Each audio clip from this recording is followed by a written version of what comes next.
So you want to learn how to play this amazing instrument called tin whistle. Well, then I have great news for you, because this is going to be a completely free and easy class for beginners like yourself. So why should you learn how to play this instrument? Well, the tin whistle has a lovely, delightful and energetic sound. It works extremely well for upbeat, bouncy and rhythmic melodies. But when you get more advanced on this instrument, you will also be able to play with emotion, decorations and your own expressive style. Lesson 1. What is a tin whistle?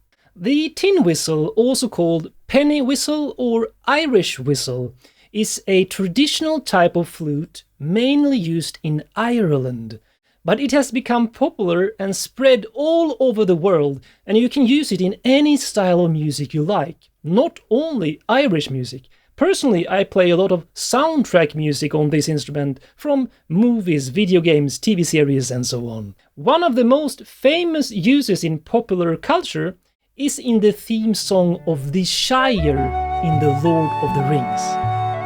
The tin whistle is what is called a diatonic instrument, which means that it is based on the 7 notes of a specific key. In most cases, like this, D major. The upside of this is that it is much easier to learn and a lot easier to play fast melodies on, and also easier to play the correct notes and avoid out of key notes. The downside of a diatonic instrument like this is that in order to comfortably play along to any song in any key, you may need to get a full set of tin whistles in different keys. Lesson 2. Learn one tin whistle and know them all. So by this I mean that you can have different keys of tin whistles, but they are all based on the same scale, which is the standard major scale. If I play the D whistle going from the bottom here, and I play the same fingerings, exact movement here on this C whistle, you can hear that it is the exact same melody, only one tone lower. And this goes for all whistles in every key. If you learn the fingerings for one song on one, you can simply shift to another key tin whistle and play the exact same song. Lesson 3. How do you play a tin whistle? So both the recorder, which I have right here, and the tin whistle are what is called fipple flutes. This means that the airstream, and I will demonstrate this on the recorder because it shows more easily here, goes across a block here when you blow into the mouthpiece, and then it has a fixed edge here that splits the air, which then produces the sound.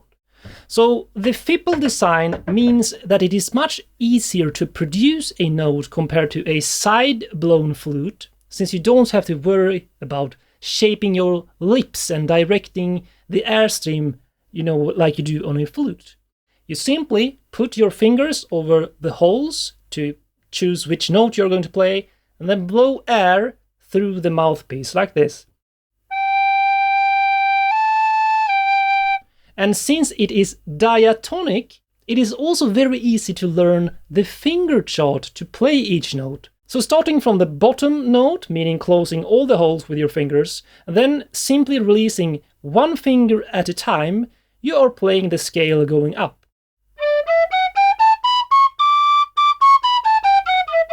And then the opposite going down. Lesson 4. What is the note range of a tin whistle? So the standard tin whistle is a high soprano instrument with a range of 2 full octaves. The lowest note depends on which key the instrument is in, but by far the most common is this one in D. So that means the range goes from D5, which actually is the lowest note on a high D tin whistle.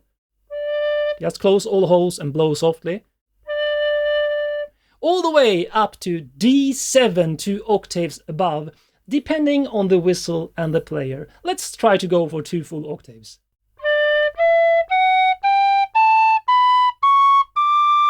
That's 1 octave. Let's do the second octave. And let me just back away because it will get louder. That's the downside of the tin whistle, perhaps, that it gets louder the higher the notes you play. So the second octave.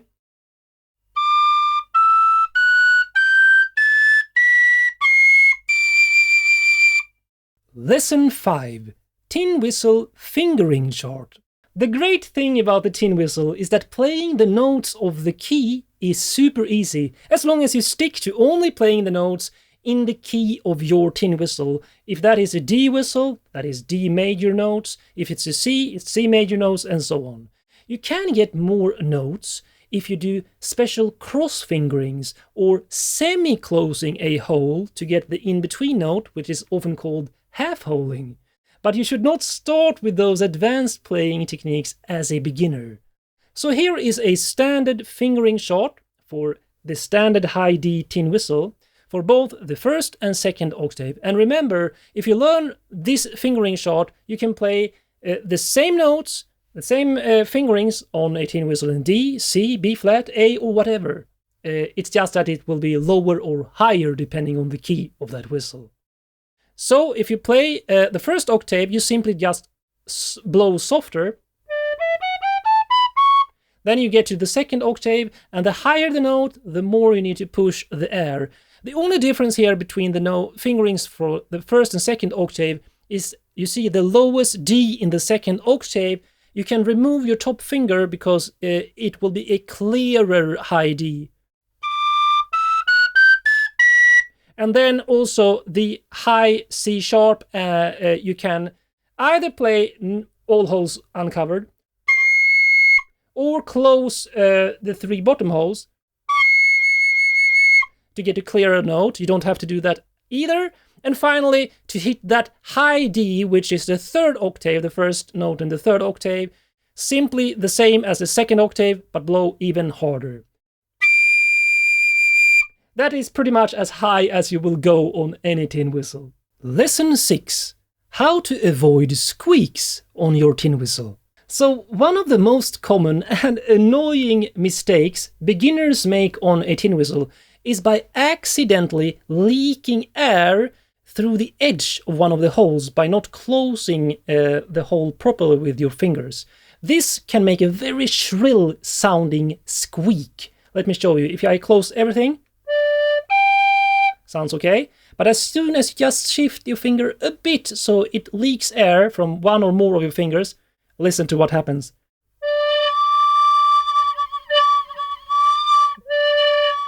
And you have heard this from kids playing recorder, I'm sure. So when you practice and get a squeaky note, make sure to check all your fingers so that they cover the respective hole 100%. So if you get like this, squeaky, shrieky note, then make sure you properly close this finger completely so the hole is 100% covered, and you will get a nice tone. It may also be that you blow too hard, which is common on the high soprano tin whistle, which will make the note attack very sharp, and it may squeak from that. So if you play, it sounds good, but if you blow too hard, it jumps up into the second or even third octave and will sound shrill and squeaky. Lesson 7. How to play the high notes on your tin whistle. Short answer is blow harder. But it will also be much easier if you add a hard attack at the start of the note by shaping the sound similar to pronouncing tu, tu, tu. You can even feel it in your hand. It will be a rush of air that forces the note to go up into the second or even third octave if you do it too hard. The higher the note on your tin whistle, the harder you need to push the air. So in order to reach the highest notes of the second octave, you really need to push a lot of air compared to the low octave. So I'm pushing more and more air the higher I go. Lesson 8. How to play the low notes on tin whistle. So the lowest 2 notes on a tin whistle will require hardly any air at all, almost like softly breathing. And this is what beginners also struggle with at the beginning, because it's so easy to overblow those lowest notes. So practice them by blowing as softly as you can, thinking of breathing air towards a light feather in your hand.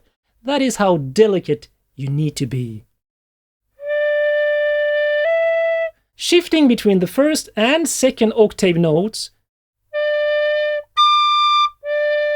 is probably the thing that takes the longest time to learn for a beginner, because you need to develop your skill and instinct of controlling how hard you blow to get to each note. So what you can do to practice is following the fingering chart, and then instead of playing up and down the scale, jump between the octaves. So low D, remove the top finger to get to the high D, blow a bit harder, low E, and then the same fingering, just blow a bit harder, F sharp, and so on. Lesson 9. How to shape the notes on your tin whistle. So you can actually choose how you articulate each note by the way you shape the attack of the airstream.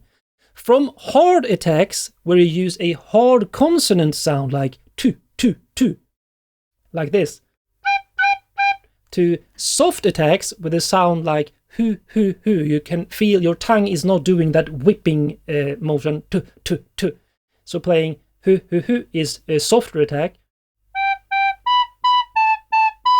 compared to harder tu, tu, tu. To playing all the way to legato, meaning connecting the notes in a smooth way by simply keeping the airstream flowing without interrupting it when you go between notes. So no hu hu hu tu tu tu, just hu, keep the airstream and then just lift or place your fingers.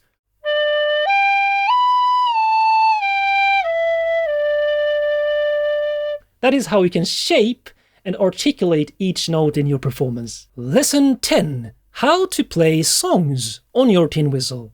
So the most common way, I believe, is actually learning songs on your tin whistle by ear. So this means that you basically practice phrases that you either hear and listen to and play along, and melody notes note by trial and error until you learn it by muscle memory. So you can get something like without looking at notes or anything like that. Some beginners also like to learn songs from what is called tin whistle tabs, where each note is basically an illustration of what holes should be covered for each note, and a plus sign tells you to play a note in the second octave. If you are serious about learning how to play music and songs on your tin whistle, or any other melodic instrument for that matter, I highly recommend you to learn how to read sheet music. And the great thing is that you only need to learn to read the treble clef, so the G clef, since the tin whistle is a treble instrument. I hope you enjoyed this complete free beginners class on the tin whistle. If you want to learn even more, I will link to my complete course in the description. And I also have videos where I have made backing tracks with music notes so you can learn and play along to songs. I want to finally congratulate you for taking the first steps in learning this amazing instrument, and I wish you good luck on your journey.